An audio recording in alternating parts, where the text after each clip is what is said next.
విశాఖ నుండి అరకు సభకు హెలికాప్టర్లో చంద్రబాబు బయలుదేరారు. అయితే హెలికాప్టర్ ప్రయాణంలో కలకలం రేగింది.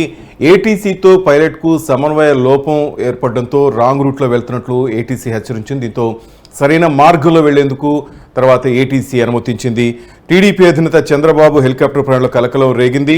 ఏటీసీతో పైలట్కు సమన్వయ లోపంతో నిర్దేశించిన మార్గంలో వెళ్లలేదు. పైలట్ రాంగ్ రూట్లో వెళ్తున్నట్లు హెచ్చరించింది ఏటీసీ హెచ్చరికలతో మళ్ళా హెలికాప్టర్ వెనుదిరిగింది. మళ్ళీ సరైన మార్గంలో వెళ్లేందుకు ఏటీసీ అనుమతించడంతో విశాఖ నుంచి అరకు సభకు చేరుకున్నారు చంద్రబాబు.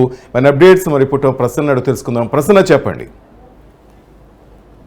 చంద్రబాబు వైజాగ్ నుంచి అరకు వెళ్తున్న హెలికాప్టర్ కొంత సమన్వయ లోపం ఏర్పడింది. పైలట్ కు ఏటీసీకి. ఏటీసీ అంటే ఎయిర్ ట్రాఫిక్ కంట్రోల్, పైలట్ కి మధ్య కోఆర్డినేషన్ లోపడం వల్ల హెలికాప్టర్ రాంగ్ రూట్ లో వెళ్ళింది. తర్వాత మళ్ళీ ఏటీసీ పైలట్ కి టచ్ లోకి రావడం, కరెక్ట్ రూట్ లో వెళ్ళడం జరిగింది. కొంతసేపు మాత్రం చంద్రబాబు టూర్ కు సంబంధించి అరకు టూర్ కు సంబంధించి గందరగోళం ఏర్పడింది. ఎందుకంటే మనకి చూస్తున్నాం హెలికాప్టర్ లో సాంకేతిక లోపాలతో చాలా రకాలైన జరుగుతుంటాయి. ప్రస్తుతం కూడా చంద్రబాబు ప్రయాణిస్తున్న హెలికాప్టర్ కొంచెం మంచు ఎక్కువగా ఉండటం, మధ్యాహ్నం తర్వాత కూడా పొగమంచు ఎక్కువగా ఉండటంతో ప్రయాణానికి ఆటంకం ఏర్పడింది.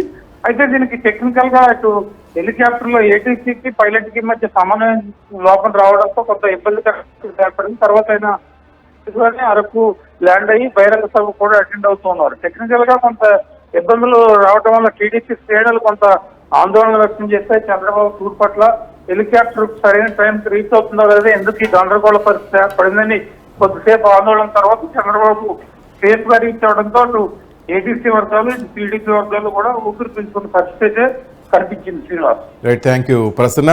ఇటు మొత్తం మీద ఏటీసీతో పైలట్కు సమన్వయ లోపంతో చంద్రబాబు హెలికాప్టర్ రాంగ్ రూట్లో వెళ్ళినట్టు తెలిసింది. ఆ తర్వాత ఏటీసీ హెచ్చరించడంతో చివరికి సవ్య మార్గంలో చంద్రబాబు సరైన మార్గంలో వెళ్లేందుకు ఏటీసీ అనుమతించింది.